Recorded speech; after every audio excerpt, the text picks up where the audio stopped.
தொடர்வார். நான் கடலின் அலை நோக்கி குதித்தாலும், கடலின் அலை நோக்கி குதித்தாலும் நீரை கொண்டு மீட்பார். என் ஜீவனை நீரை கொண்டு மீட்பார்.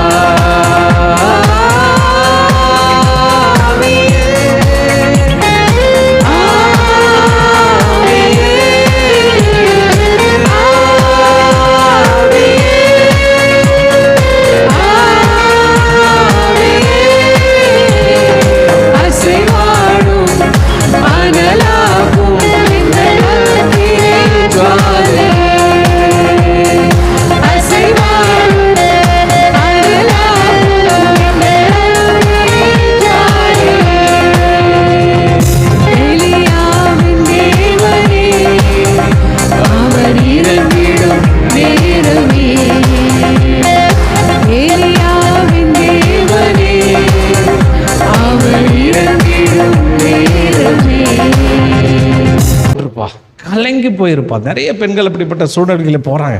உள்ளே போனால் மொதல் அட்டி, ரெண்டாவது அட்டி, மூணாவது அட்டி, நாலாவது அட்டி நொறுங்கி போய் ஒரு பெண் என்கிட்ட சொன்னான், ஒரு அம்மா என்கிட்ட சொன்னாங்க, அவங்க நொறுக்குங்க 6 மாதம் பெட்டை விட்டு எழுந்திருக்கலாம். அவ்வளவு சிறுமைப்படுத்துதல், கேவலப்படுத்துதல், நொறுங்கி போயிட்டாங்க. எழுந்திருக்கிறதுக்கு யாருமே இல்லை. அப்புறம் கர்த்தர் தான் என் கூட இருந்தாருண்ணா. பாருங்க இந்த பக்கம். ஆனால் கவலைப்படாதீங்க, வார்த்தை வேற மாதிரி இருக்குது. அல்லேலூயா, வார்த்தை அற்புதமா இருக்குது. நீ நொறுக்கப்படுறியா, உன்னை சிறுமைப்படுத்துறாங்களா, உன்னை கேவலப்படுத்துறாங்களா, இப்படிப்பட்ட வனாந்திர அனுபவத்துக்குள்ள போறியா, கவலைப்படாத, கர்த்தர் உன் பக்கம் வந்துருவாரு. ஆமென் ஆமென் சொல்லிட்டாங்க அவங்க. அல்லேலூயா, அவங்களுக்கு சப்ஜெக்ட் புரிஞ்சிச்சு இப்ப. அதனால ஆமென். அப்ப சிறுமைப்படுத்தும் போது தேவன் எவ்வளவு நல்ல அற்புதமான ஆண்டவர். ஒரு தகப்பன் பார்த்துக்கிட்டே இருப்பார். உன்னை வெறுப்பேற்றுறான் பார், உன்னை வேலைப்படுத்த கேவலப்படுத்துகிறான் பார், அதப்படுத்துகிறான் பார் சொல்லி இது பண்ணுவாங்க. எனக்கு தெரிஞ்ச ஒரு குடும்பம், அவங்களுக்கு மூத்த பெண்ணுங்க, மூத்த மனைவிக்கு சில குழந்தைகள், ரெண்டாவது மனைவிக்கு சில குழந்தைகள். அதில் மூத்த மனைவியோட மூத்த பெண்ணு எனக்கு தெரியும். அந்த பொண்ணை போட்டு அவ்வளவு ஒன்றுமே வாங்கி தரதில்லை, ஒன்றுமே செய்கிறதில்லை, கேவலப்படுத்துவாங்க. அந்த பொண்ணு அழுவா, எனக்கு சின்ன சாப்பாடு கூட எங்கள் சித்தி கொடுக்க மாட்டாங்க அப்படின்னு கதறுவா. அப்படி எங்கள் அப்பா அவர் சொல்லுவார், என்னம்மா நீ கவலைப்படாதம்மா, தேவன் உங்க கூட இருப்பார், உன் தயவில் தான் இவங்களாம் வருவாங்க, கர்த்தர் செய்வாருமா, நான் செத்துட்டாலும் இதை பாருன்னு எங்கள் அப்பா அடிக்கடி அவங்களுக்கு ஒரு தீர்க்க தரிசனம் நல்ல வார்த்தையில் சொல்லு. அவங்க சொல்லுவாங்க, அப்பா அப்படியாப்பா சொல்கிறீங்க, அது நடக்குமாப்பா, எனக்கு ஒன்றுமே முடியலப்பா, நான் எப்படிப்பா என் வாழ்க்கை எப்படிப்பா முடியும். பாருங்க, ஒரு 20 வருஷம் 25 வருஷத்துக்கு அப்புறம் பார்க்குறேன், இந்த பெண் நொறுக்கப்பட்டு ஒதுக்கப்பட்டு தனிமைப்படுத்தப்பட்ட பெண்ணு ஒரு நாளில் பார்த்தீங்கன்னா 20 வருஷம் வாழ்க்கைக்கு பிற்பாடு எங்கேயோ போயிட்டாங்க, எத்தனையோ கோடிக்கு அதிபதி ஆகிட்டாங்க. ஆனால் அந்த மற்ற பிள்ளைங்களாம் இவங்க வீட்டில் தான் உட்காந்து காசு வேணும், அது வேணும், இது வேணும்னு வாங்கிட்டு அங்கே போய் அவங்க வாழ்க்கையை நடத்துகிறாங்க. அவங்களுக்கு எல்லாத்தையும் ப்ரொவைட் பண்ணாங்க. அவங்க கடைசியில் அவங்க சித்தியே வந்து இவங்க தயவில் தான் வாழ்ந்தாங்க. பாருங்க, அவ்வளவு சிறுமைப்படுத்தப்படுறியா, பயப்படாத, நீ தேவனை சார்ந்துகொள். இங்கே பார்த்தீங்கன்னா கற்பத்தை திறந்து விட்டார், குழந்தையா பெற்று தள்ளுறார். 3 குழந்தை பார்த்து புருஷன் இன்னைக்காது என்னை சிறுமை பார்த்துட்டு பேரே வைக்கிறான் ரூபன். என் சிறுமையை பார்த்து அவர் செஞ்சுட்டாருன்னு வைக்கிறான், 2வது வைக்கிறான், 3வது வைக்கிறான், 4வது அவளுக்கே ரொம்ப இதாகிடுச்சு. சே, உன் புருஷனை எதிர்பார்த்து ஒன்றும் சரியாகாது, தேவனை நான் எதிர்பார்த்து அவரை பார்த்து வாழ்வேன், தேவன் எனக்கு கூட இருக்கிறாரு, அவருக்கு பேர் யூதான் பேர் இஷ்டம் அப்படின்னா தேவனுக்கு துதி உண்டாவதாக. இப்ப யாரோட எதிர்பார்ப்பு இல்லை, தேவனுடைய. பாருங்க, நீ உலகத்தில் உங்க எல்லா எதிர்பார்த்தெல்லாம் உன்னை கைவிடுவாங்க. உன்னுடைய எதிர்பார்ப்புக்கு ஏற்ற ஒருத்தர் உண்டானால் அவர் ஆண்டவராகிய இயேசு கிறிஸ்து. ஆமென். ஒரு ஏமாற்றாத அன்பு. ஆமென். கூலி கூட 1% கூட ஏமாத்தாத அன்பு, ஏமாத்தாத ஒரு நபர் ஒருத்தர் இருந்தா அவர் இயேசு கர்த்தர் மாத்துமே. அவரை நம்புங்கள். கடைசியில் 3 குழந்தைக்கு அப்புறம் வச்சா பேர் யூதான்ட்ட, போயா நீ நம்புறேன்னு நம்ம கர்த்தர்ன்னு துதி உண்டாகட்டும், நான் தேவனை துதிப்பேன், அவருக்குள்ள களி கூறுவேன், அவரை உயர்த்துவேன், அவரை நான் கெம்பீரித்து பாடுவேன்னு சொல்லி யூதா என்று வைக்கிறார். யூதா கோத்திரத்து தான் யூதா ராஜசிங்கம் பிறந்தார். ஆமென். அதெல்லாம் நெக்லெக்ட் பண்ணுங்க, தூக்கி போடுங்க, ஒரு புதிய அனுபவத்துக்குள்ள வாங்க. மனுஷன் தான், மனுஷன் தான், மேட்ரே கிடையாது. அவர் தூக்கி போட்டு புரிச்சுட்டே மேட்ரே கிடையாது, போப்பா கர்த்தர் என்னை பார்க்குறாரு, என்னை ஆசீர்வதிப்பார், அவர் என்னை உயர்த்துவார் அப்படின்னு சொல்லிட்டு அவர் கழிவுறார். அப்படியும் பெண்ணு பிறகு அதுக்கப்புறம் ஒரு பெண் குழந்தை பிறகுது. இப்படி அவருடைய வாழ்க்கை அற்புதமாய் மாறுகிறது. தாவீதை பார்க்குறோம். தாவீது பாருங்க, 2 சாமுவேல் 16வது அதிகாரம் 7-12 அவன் சீமை அவனை சபித்து, இரத்த பிரியரான பிரியனே, பாவியான மனிதனே, தொலைந்து போ, சவுலின் இடத்தில் ராஜாவான உன்மேல் கர்த்தர் சவுல் குடும்பத்தார் இரத்தப்பழியை திரும்ப செய்வார். கர்த்தர் ராஜ்யபாரத்தை உன்னுடைய மகனாகிய அப்சலோம் கையிலே ஒப்பு கொடுத்தார். இப்பொழுது இதோ உன்னுடைய அக்கிரமத்தில் நீ சிக்கிக்கொண்டாய், நீ தான் இரத்த பிரியரான மனிதன் என்றான். அப்பொழுது சிரியாவின் மகன் அபிசா ராஜாவை நோக்கி, அந்த செத்த நாய் ராஜாவான என் ஆண்டவனை ஏன் சபிக்க வேண்டும்? நான் போய் அவன் தலையை வாங்கி போடட்டும் என்றான். அதற்கு ராஜா, சிரியாவின் மகன்களே, எங்களுக்கும் உங்களுக்கும் என்ன? அவன் என்னை சபிக்கட்டும். தாவீது சபிக்க வேண்டும் என்று கர்த்தர் அவனுக்கு சொன்னார். ஆகையால் ஏன் இப்படி செய்கிறாய் என்று கேட்பவன் யார் என்றான். பின்னும் தாவீது அபிசாயை நோக்கி தன்னுடைய வேலைக்காரர்கள் எல்லோரையும் பார்த்து, இதோ என்னுடைய கற்பத்தின் பிறப்பான என்னுடைய மகனே, என்னுடைய உயிரை எடுக்க தேடும்போது இந்த பென்யமின் கோத்திரத்தான் பென்யமினன் எத்தனை அதிகமாய் செய்வான், அவன் சபிக்கட்டும். அப்படி செய்ய கர்த்தர் அவனை அனுமதிக்கிறார் என்று கட்டளையிட்டார். ஒருவேளை கர்த்தர் என்னுடைய சிறுமையை பார்த்து இந்த நாளிலே அவன் சபித்த சாபத்திற்கு பதிலாக எனக்கு நன்மையை செய்வார் என்றான். ஹல்லேலூயா. என்ன அப்ரோச் பாருங்க. அவனுக்கு தெரியும் தேவனுடைய குணாதிசயம், தேவனுடைய பண்பு தெரியும். நீ தாழ்த்தப்படுறியா, நீ சிறுமைப்படுத்தப்படுறியா, நீ ஒதுக்கப்படுறியா, உன்னை மெதிக்கிறாங்களா, உன்னை கேவலப்படுத்துகிறாங்களா?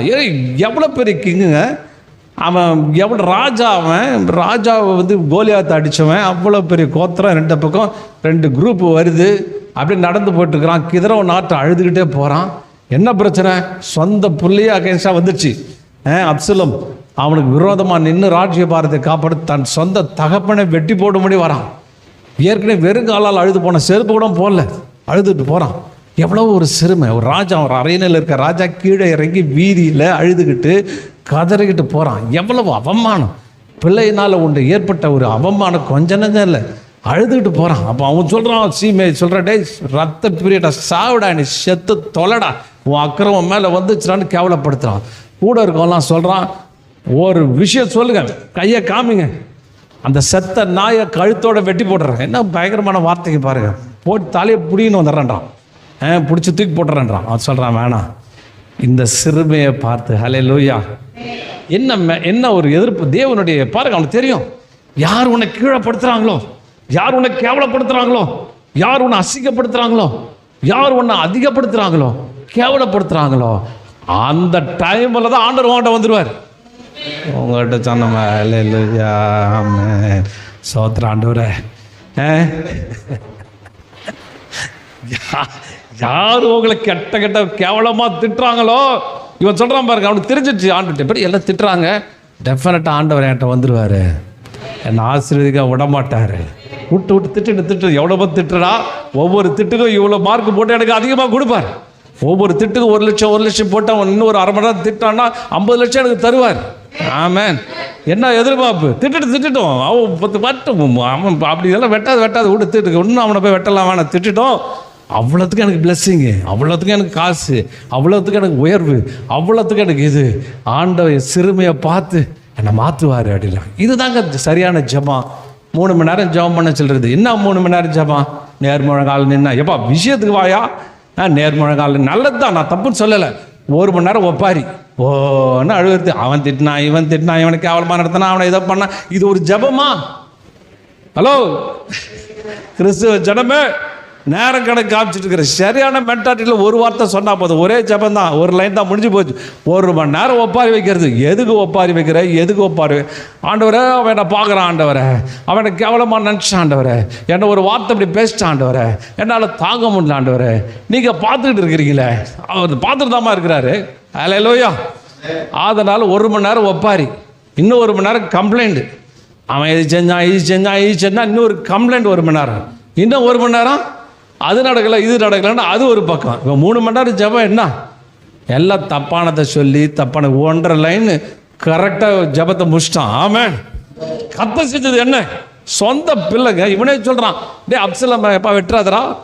அவன் படை தலைப்பிட்ட சொல்கிறான், தயவுசெய்து அப்சலம் கொண்டுடாதீங்க, அவன் ஏதோ வந்துட்டான், அவன் செஞ்சுட்டான், அவனை உயிரோடு பிடிச்சிடுங்கப்பா, அவனை வேணாம்ப்பா, அவனை செய்யாதீங்கன்னு அப்சலம் இதுலன்றான். அவனுக்கு என்ன பண்ணுறானுங்க, போட்டு அப்சலம் தீர்த்து கட்டானுங்க. தலைமுடி அப்படியே பிடிச்சிக்கிட்டு மேலே நிற்கிறான், வலைங்களை போட்டு அங்கேயே சாவடித்து உள்ளே தூக்கி போயிச்சிட்டான். பாருங்க, ஒரு சொந்த பிள்ளை, ஒரு தகப்பனுக்கு விரோதமாக ஒரு சொந்த பிள்ளை எழுந்திருக்குது. கர்த்தர் பாருங்க அந்த சிறுமையை கூட எடுத்து தூக்கி போடுறார். அந்த சொந்த பிள்ளையை தூக்கிடுறார், தூக்கி காணாம பண்ணுறாரு, காலி பண்ணிடுறாரு. அப்போ தேவனுடைய பிள்ளைகள் மேல் கர்த்தர் வைத்துக்கிற அன்பு எவ்வளவு பெரிய அன்பு, எவ்வளவு பெரிய விசேஷம். அப்போ நம்ம ஆண்டவர்கிட்ட ஒருத்தர் சிறுமைப்படுத்தும் போது அழாதீங்க, ஸ்ட்ரைட்டாக பிரசங்கம் பண்ணுங்க. இவன் திட்டன ஒவ்வொரு திட்டுக்கும் எனக்கு ஆசீர்வாதத்தை கொடுங்க கேளுங்க. இவன் எனக்கு கீழ்ப்படுத்தின ஒவ்வொரு கீழாக்கினதுக்கும் எனக்கு பிளஸ்ஸிங்கை கொடுங்க, ஒவ்வொரு கீழானதுக்கும் எனக்கு உயர்வை கொடுங்க. அப்படி நீங்கள் சொல்லி சொல்லி சொல்லி பண்ணிங்கன்னா அதுதான் சரியான ஜெபம். ஆமென். அதனால் சோத்திரம். நீங்கள் சொல்லுங்கள், என் மாமியார் என்ன எவனவனவா திட்டுட்டோம், மாமியார் திட்டுறாங்களா, கம்ப்ளைண்ட்டாக எடுத்துக்காதீங்க, ஆசீர்வாதமாக எடுத்துங்க. அல்லேலூயா. எப்போ முடியுமா பிரதர், ஈஸியாக சொல்லிட்டீங்க, நான் அந்த இடத்துல இருந்தால் உங்களுக்கு தெரியும் அப்படின்றீங்களா? சரி, ஏற்று கூட பேசுவோம். துயரப்படுகள் பாக்கியவானுங்கள், அவர்கள் ஆறுதல் அடைவார்கள். என் நிமித்தம் உங்களை, மத்தேயு 5வது அதிகாரம் 4 என் நிமித்தம் உங்களை நிந்தித்து துன்பப்படுத்தி பலவிதமான தீமையான சொற்களை உங்கள் மேல் பொய்யாய் சொல்வார்களானால் பாக்கியவான்களாய் இருப்பீர்கள். சந்தோஷப்பட்டு மகிழ்ந்திருங்கள், பரலோகத்தில் உங்கள் பலன் அதிகமாக இருக்கும். உங்களுக்கு முன்பே வழங்க தீர்க்க தரிசனம் அப்படியே துன்பப்படுத்தினார்களே. ஆமென். யாராவது திட்டினா கம்ப்ளைண்ட் எடுத்துக்காதீங்க. உள்ளே போய்ட்டு, ஓ சந்தோஷம், என்ன முட்டாள்னு சொல்லிட்டான், எனக்கு உதவாதன்னு சொல்லிட்டான் அப்படி சொல்லிட்டு உள்ளே போயிட்டு மார்பை தட்டி சந்தோஷமாக இது பண்ணுங்க. பரலோகம் பார்த்துட்டு இருக்குது, உனக்கு பெரிய ஆசீர்வாதத்தை தரப்போகிறது. ஆமென். கஷ்டமாக இருந்தால் மாமியார் சொல்லி, இன்னும் திட்டலையா மாமியார், டெய்லி திட்டுங்க அப்படி கேட்டு வாங்கிக்கங்க. அப்போ திட்ட அனுமதியுங்கள். இதுதாங்க ஆண்டவர் அந்த அந்த மென்டாலிட்டி கொண்டு வர்றார். பரலோகத்தோடு கூட இணைக்கப்படுகிற வண்டி. இதெல்லாம் விட்டுற வேண்டியது, எங்கேயோ விட்டுட்டு எதையோ பேசிட்டு கடைசியில் ஏதோ போட்டு குழப்பி எடுத்துட வேண்டியது. என்ன சொல்ல வராரோ அது காரியம், அது மீனிங்கில் இது வழியாப்பா. உன்னை சிறுமப்படுத்துகிற பயப்படாத, உன்னை ஒரு பிளஸிங் வச்சிருக்கிறேன். உன்னை சிறுமப்படுத்துறதுக்கு எவ்வளோ சிறுமப்படுத்துகிற அவ்வளவு எக்கச்சக்கமாக தருவேன். சிறுமப்படுத்தும் பொழுது நீ தேவனை நோக்கி பார்ப்ப, சிறுமப்படுத்தும் போது எல்லா காரியங்களையும் அவர் நோக்கி பார்ப்ப, கர்த்தரை உதவி செய்வார், அப்படி செய்வார் அப்படின்னு சொல்லித்தரது தான் சரியான ஒரு அற்புதமான காரியமாக இருக்கிறது. ஒரு முறை நேரம் கொஞ்சம் கன்ஸ்ட்ரக்ஷனில் பார்த்தீங்கன்னா அந்த நாட்களில் என்ன ஒரு சில காரியங்களை இன்சார்ஜாக போடுவாங்க. போட்டாக்கா கன்ஸ்ட்ரக்ஷன் சூப்பராக பண்ணுவேன். அவர் அந்த சீஃப் இன்ஜினியர்லாம் வந்து அப்ரிஷியேட் பண்ணுவாங்க. ஐயோ பரவாயில்ல, நல்லா பண்ணிட்டீங்களே, அழகாக பண்ணிட்டீங்களே அப்படின்னு சொல்லிட்டு நம்ம ஐடியாஸ்லாம் பார்த்து இருப்போம். எனக்கு ஒரு பெரிய பெருமை, நமக்கு ஊர் உலகத்தில் நமக்கு தான் ரொம்ப அறிவு இருக்குது, உலகத்தில் நமக்கு விசேஷமான ஆள், நமக்கு நாலேஜ் ஜாஸ்தி அப்படின்னு சொல்லிட்டு நான் நினச்சிட்டு இருந்தேன். நான் புதுதாக பிஸ்னஸ் ஆரம்பிக்கும் போது பார்த்தீங்கன்னா ஒன்றும் ஆகலை, எந்த இதுவும் ஒர்க் ஆகலை, எல்லாம் ஜீரோவுக்கு போயிடுச்சு. சாப்பாட்டுக்கு கஷ்டம், குடும்ப நடத்துக்கு வாடகை கட்ட முடியல, இது கட்ட முடியல, பெட்ரோல் பார்த்தா அது அடியில் கொஞ்சமாக இருக்கும், அதை பார்த்து ஓட்டணும், அது வேறு கையை வச்சு வேறு ஜோம் பண்ணுவேன். அப்படி போனேன், ஒன்றுமே வரல. நான் இப்போ என் அறிவு எல்லாம் நான் நினச்சேன், நமக்கு நான் அறிவு இருக்குன்னு நினச்சேன். ஆனால் எந்த அளவு முட்டாள் தெரில. என் மனதில் உள்ளது இருதயத்தில் உள்ளது அறியும்படிக்கு அதை கொஞ்சம் அனுமதிச்சார். அப்போது நான் இது என்ன செய்யறதுன்னு தெரியல, என்னமோ முயற்சி பார்த்துட்டேன், எனக்கு தெரிஞ்சதெல்லாம் செஞ்சு பார்த்துட்டேன், 18 மணி நேரம் உழைச்சி பார்த்துட்டேன், எல்லாம் உழைச்சி பார்த்துட்டேன், ஒன்றும் கிடையாது, வெறுமை தான், ஜீரோ தான், மைனஸ் தான். ஒரு சைடில் பேங்க்காரனே ஆக்ஷன் எடுக்கிற லெவலுக்கு போயிடுச்சு, வீடை இது கொண்டு வர அளவு ஆக்ஷன் அளவுக்கு போயிடுச்சு. அப்போ நான் ரொம்ப களைத்து போய் ஒருத்தர்கிட்ட ஒரு சர்ச் விஷயமாக போயிருந்தேன். அங்கே போயிருந்தேன்னா ஒரு அம்மாக்கிட்ட அவங்க அந்த சர்ச் அம்மா அவங்க ஒரு சாட்சி சொன்னாங்க. அந்த அம்மா என்ன சொன்னாங்க, நல்லா கவனிக்கிறீங்களா? அந்த அம்மா என்ன சாட்சி சொன்னாங்க, எனக்கு 5 பிள்ளைங்க, 5வது படிக்கிற ஒரு பொண்ணு, 4வது படிக்கிற ஒரு பொண்ணு, 3வது படிக்கிற பொண்ணு, 2வது படிக்கிற பொண்ணு, 1வது படிக்கிற பொண்ணு, கையில் கை குழந்தை. எப்பா இது என்னடா இது ரொம்ப அருமையான குடும்பமாக இருக்குது அப்படின்னு ஒன்று ஸ்டெப் போய் கையில் கை குழந்தையாக இருக்குது. நாங்கள் ஒரு இதை சேர்ந்தவங்க. ஒரு நாள் இயேசு கிறிஸ்துவ நாங்கள் ஏற்றுக்கொண்டோம். ஏற்றுக்கொண்ட உடனே எல்லாரும் திட்டினாங்க. நம்ம இவ்வளோ நல்ல ஜாதியில் பிறந்திருக்கிறோம், போய் கீழ் ஜாதியில் போய் சேர்ந்துட்டியே அப்படின்னு சொல்லிட்டு எங்களை கேவலப்படுத்துனாங்க. அது பாருங்கள், நாங்கள் இருந்தாலும் இல்லை எங்களுக்கு பிடிக்குது அப்படின்னு சொல்லிட்டு போயிட்டு இருந்தோம். கடைசியில் பார்த்தா எங்கள் புருஷன் ஒரு ஆக்சிடெண்ட்டில் இறந்து போயிட்டார். அவ்வளோதான். நான் இங்கே இருக்கிறேன், நான் ஒரு சென்டரில் என்னுடைய வீடு, எங்கள் புருஷனுடைய அண்ணன் பக்கத்து இது பிளாட்டு, என் புருஷனோட தம்பி இந்த பக்கம் பிளாட்டு. நல்லா கவனிக்கலாம், நான் நடுவில் இருக்கிறேன். எங்களுக்கு இத்தனை குழந்தைங்க, 6 பிள்ளைங்க. அந்த டெத்துக்கு வரலாம் சொன்னாங்க. எப்படி குடும்பம் நடத்துவேன்? நடத்த முடியாது. பத்தியா இயேசுகிட்ட போனேன்னு சொன்னேன். நீ புருஷன் போயிட்டார் பத்தியா, இன்றைக்கிப்பா நடுத்தூரில் வந்திருக்கிற, இயேசுவை நம்பினா அதான், இயேசுவை நம்பிட்டல, அவரை மாதிரி நீ எங்கே இப்படி தான் அலையணும், அடி வாங்கி தெரியும்னு சொல்லி எல்லாம் கேவலப்படுத்தினாங்களாம். அப்போ நிறைய பேர் ரைட் வர சொன்னாங்களாம், இந்த நடு லேண்டை எங்கள்கிட்ட கொடுத்துருங்க. புருஷனோட அண்ணன் சொல்கிறாராம், இதான் டைம் ஆச்சே, லோ ப்ரைஸுக்கு வாங்கலாம், இந்த லேண்டை எங்கிட்ட கொடுத்துருங்க, இந்த நிலத்தை வாங்கிக்கிட்டு நான் உங்களுக்கு ஒரு அமௌண்ட் தரோம், நீங்கள் பேங்க்கில் போட்டுங்க. உனக்கும் நீ ஒன்றுமே படிக்கலை, படிப்பறிவே இல்லாதவன், 3வது 2வது தான் படிச்சிருக்கிற, நீ இதை உங்களுக்கு யார் வேலை கொடுப்பா, ஒவ்வொரு வீடில் போய் 10 பாத்திரம் தேய்ச்சி நீங்கள் பழைச்சிங்க அப்படின்னு சொல்லிட்டாங்களாம். இவங்களுக்கு ஒன்றுமே புரியல. எப்படி ஒருத்தர் சொன்னானா, 5 பெண் பிள்ளை பிறந்தா அரசனா ஆண்டியாவான் போட்டுக்குது, நீ பாரு ஏற்கனவே ஆண்டியா இருக்கிற, என்ன ஆகிடுவான், எல்லாம் மனசை சிதைச்சு உடஞ்சி போய் இனி வாழ்க்கை எதுவும் இல்லை அப்படின்ற லெவலுக்கு போயிடுச்சான். இந்த அம்மாவுக்கு தெரிஞ்ச ஒரே ஒரு பைபிளில் அவங்க அம்மா புதுசாக அந்த பாஸ்ட்டுக்கு அந்த பைபிள் வாங்கி கொடுத்துருக்குறாங்க. அந்த பைபிள் வசனங்களை இந்த அம்மாவுக்கு கொஞ்சம் படிப்பாங்க, எழுத்து கூட்டி. இவங்க என்ன செய்வாங்களாம், இரவு வேலையில் குழந்தை அழுவுமா, பாலுக்கு ஒன்று இருக்காதான், அந்த பைபிளை முன்னாடி வச்சுட்டு அப்படியே குப்புரடிச்சு விழுந்துருவாங்களாம். முழங்கால் போட்டு கூட எனக்கு ஜபிக்கிறதுக்கு தெரியாதுங்க, எனக்கு அந்தளவு கூட பலன் கிடையாதுங்க.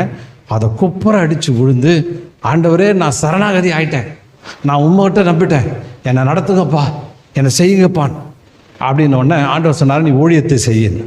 உடனே அவங்க ஊழியத்தை சின்ன ஊழியமாக செஞ்சுருக்கிறாங்க. ஒவ்வொரு நாளும் இவங்க வேலை என்ன தான், இவங்களுக்கு பிடிச்ச ஜபம் இதுவான், பைபிளை முன்னாடி வச்சுவாங்களாம், குப்புரடிச்சு விழுந்துருவாங்களாம்.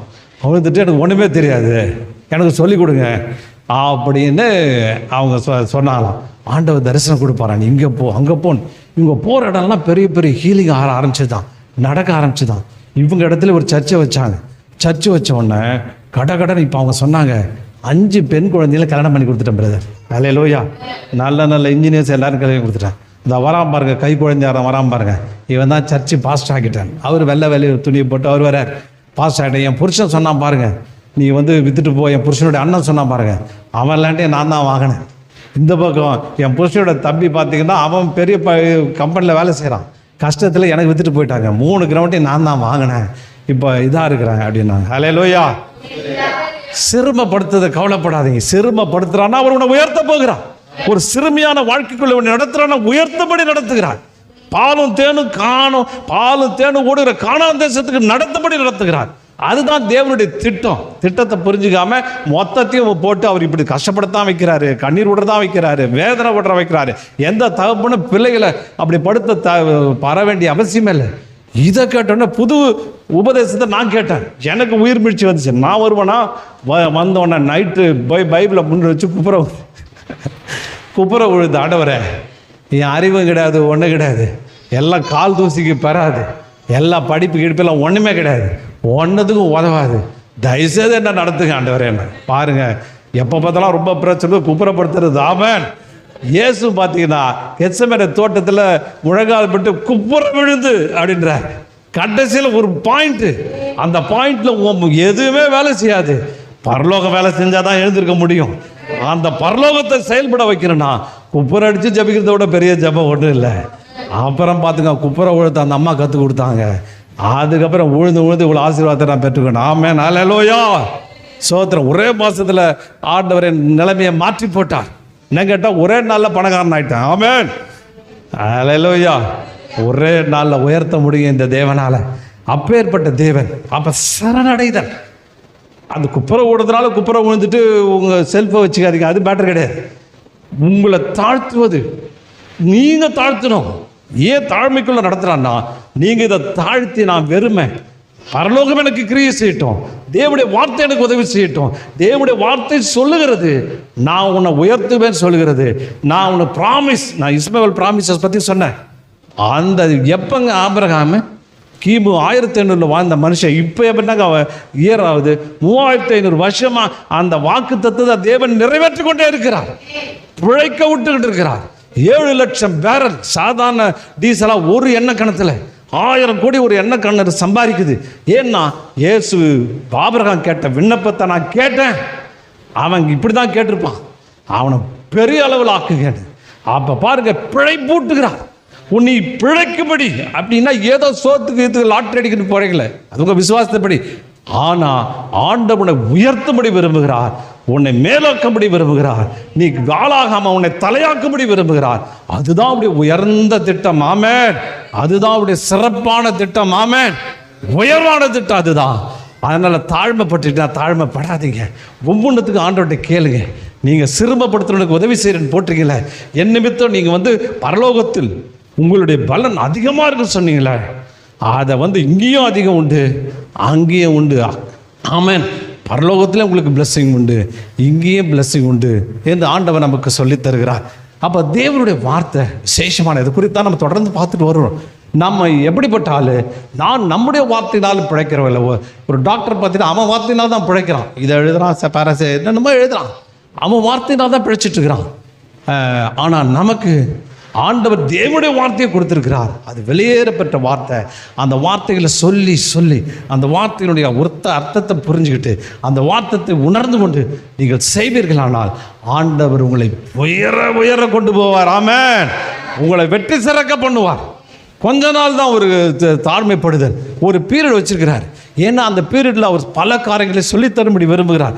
எப்படி தேவனுடைய வார்த்தை ஆப்ரேட் ஆகுதுன்னு சொல்லித்தரபடி விரும்புகிறார். ஏன்னா எல்லாத்தையும் ஸ்டாப் பண்ணிட்டாதான், எல்லாத்தையும் நிறுத்திட்டாதான் அவர் செயல்படுறதை நம்ம பார்க்க முடியும். ஒரு சில நேரங்களில் ஏகப்பட்ட பணம் கொடுத்து நடத்துவார், சில டைமில் பணமே இல்லாமல் நடத்துவார். ஆமென். பணமே இல்லாமல் நடத்தும் போது தேவனுடைய வார்த்தை உனக்காக வரும், தேவனுடைய காரியங்கள் உங்களுக்காக வரும், தேவன் உதவி செய்வார். ஒரு மிஷினரிங்க கதையை கேட்டுட்டு இருந்தேன். ஒரு மிஷினரி ஒரு காட்டுக்குள்ளே போய் ஊழியம் செய்யணுமா, ரொம்ப அது அங்கேருந்து இறங்கி பல கிலோமீட்டர் உள்ளே போகணுமா. அந்த ஆள் ஆனால் சாயந்தரம் ஆனால் சும்மா சின்ன விஷயந்தான், பகோடா சாப்பிடுவாராம். பகோடா மிக்சர்னா ரொம்ப பிடிக்குமா. அவர் சாயந்தரம் ஆனால் சாப்பிடுவாராம். அவர் இறங்கி நடக்கும்போது அவர் சொன்னாராம், எனக்கு சாயந்தரம் பகோடாலாம் சாப்பிடுவேன், மிக்சர்லாம் சாப்பிடுவேன், இந்த காட்டுக்குள்ளே ஒரிசா காட்டுக்குள்ளே யார் எனக்கு கொடுப்பாங்க, நான் என்ன பண்ணுறது அப்படின்னு சொல்லி இன்னொருத்தர் சொன்னார். ஆமாம் எங்கெங்கே கிடைக்கும் அப்படின்னு சொல்லிட்டு நடந்து போயிட்டு தான். அப்போ பார்த்தீங்கன்னா இன்னொரு டீம், அவங்க ஒரு தமிழர்கள், அவங்க இப்படி இந்த பக்கம் கிராஸ் பண்ணி இன்னொரு காட்டுக்கு போகிறாங்க. போன உடனே அப்படியே 2 பேரும் என்னடா இது தமிழ் பேசுகிற ஆட்கள் இங்கே வராங்களே அப்படின்னு சொல்லிட்டு சத்தத்தை கேட்டு வச்சுட்டு ஐயோ கேட்டாக்கா அவங்க இன்னொரு கார், என்ன பிரதர் நீங்கள் தமிழா? ஆமாம் நான் தமிழ். எங்கே வந்தீங்க? அங்கே வந்தீங்கன்னா இதே மாதிரி நான் இங்கே ஒரு காட்டுக்குள்ள ஊழியம் வச்சுருக்கிறோம், அதை பார்க்க தான் நாங்கள் போகிறோம். அப்படியே பேசிட்டு இருந்தாங்க. நாங்கள் கொஞ்சம் பாக்கெட் எடுத்துகிட்டு வந்தோம், இருந்தாங்க சாப்பிடுங்க அப்படின்னு சொல்லிட்டு ஒரு மூட்டையை கொடுத்துட்டு போனாங்களாம். திறந்து பார்த்தா இவர் விரும்பின அதே ஆனியன் பகடா, வெங்காயம் பகடா, விலையிலையா மிக்சரு எல்லாம் அதில் இருந்து தான். ஏங்க காட்டுக்குள்ளே, எந்த காடுங்க, அந்த காட்டுக்குள்ளே போய் யாரோ 2 பேர் கொஞ்சம் ஒரு அரை மணி நேரம் லேட்டாக போனால் அவன் அந்த பக்கம் போயிருப்பான், அவன் இந்த பக்கம் போயிருப்பான். அதுவும் தமிழ் ஆள், அதுவும் பகடா சாப்பிட்ற ஆள், அவனும் அதுக்காக வாங்கினவன். அவன் ஆளும் இவன் ஆளை மீட் பண்ணணும். அந்த ஆள் கொஞ்சம் மீதி வச்சுருந்தான் பாருங்க, அது பெரிய விஷயம். பாருங்க, உனக்கு என்ன தேவைன்னு அங்கேயே பிளான் பண்ணிடுறாரு. என் புள்ள 5:30 மணிக்கு பகடா சாப்பிடுமா, வாங்கடா ஒரு ஆள் ரெடி பண்ணிட்டாரு, அவனுக்கு வாங்கி கொடுத்துட்டாரு, அவனை அங்கேருந்து நடத்த கொண்டு வர்ற இங்கே கொடுத்துட்டாரு. கரெக்டான மீட்டிங் டைமு, கரெக்டான காரியத்தை நிறைவேற்றுகிறார். ஹல்லேலூயா. இந்த தேவன் அப்படிப்பட்ட தேவனுங்க, அன்பான தேவன். ஒரு தகப்பனை காட்டிலும் அதிக அன்பு உடையவர். உன் வாழ்க்கையை அழபடி வைப்பாரா? நீ அழாத, மகிழ்ந்து களி கூறுங்கள். ஆமென். உன்னை கேவலப்படுத்துறத ஒவ்வொரு கேவலத்துக்கும் இவ்வளோ அமௌண்ட் போட்டு உனக்கு செட்டில் பண்ணி உன்னை உயர்த்தி உன்னை மகிழ பண்ணுவார். ஆமென்.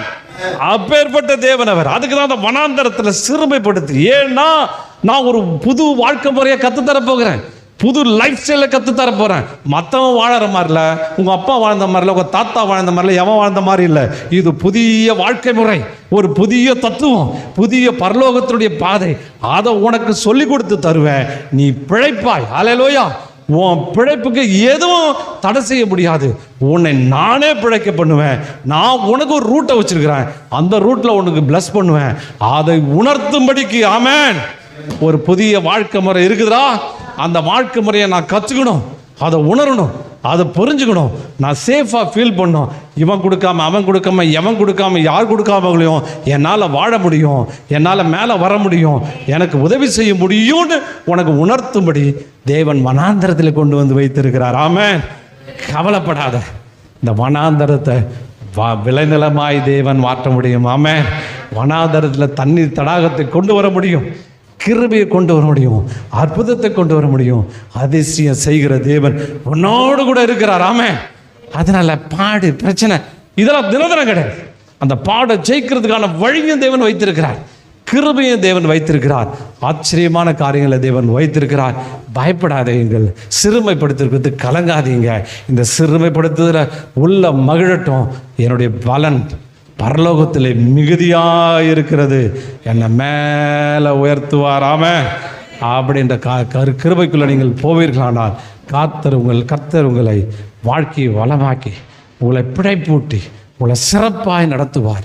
இன்னும் அந்த வனாந்தரத்தை சொல்லும்போது ஒருவனுக்கு கடக்க முடியாத வனாந்தரன் போட்டிருக்குது. ஒருத்தனுக்கு கிராஸ் பண்ணவே முடியாதான், ஆனால் நீ கிராஸ் பண்ணுவ. ஆமாம். இந்த வழியாக உலகம் சொல்லும் போவே முடியாதுறான். எப்படா இவன் போனான், எப்படி இவன் நடந்து போனான், அதாவது உலகத்துக்கு உணர்த்தணும். இன்னொரு வாழ்க்கை முறையை அவர்கள் பின்பற்றுகிற ஆட்கள், இன்னொரு முறை அவங்களுக்கு தெரிவித்திருக்கிறேன், இன்னொரு வழியை தெரிவித்திருக்கிறேன். அவர்கள் பிழைக்கிறதுக்கான மற்றொரு வழியை பரலோகம் ஆயத்தப்படுத்தி வைத்திருக்கிறது. அதை உணர்ந்து கொண்டு செல்கிறார்கள். அவர்கள் மேலே மேலே போய்கொண்டே இருப்பார்கள். ஹல்லேலூயா. அப்பேற்பட்ட வாழ்க்கை முறையை தேவன் வைத்திருக்கிறார்.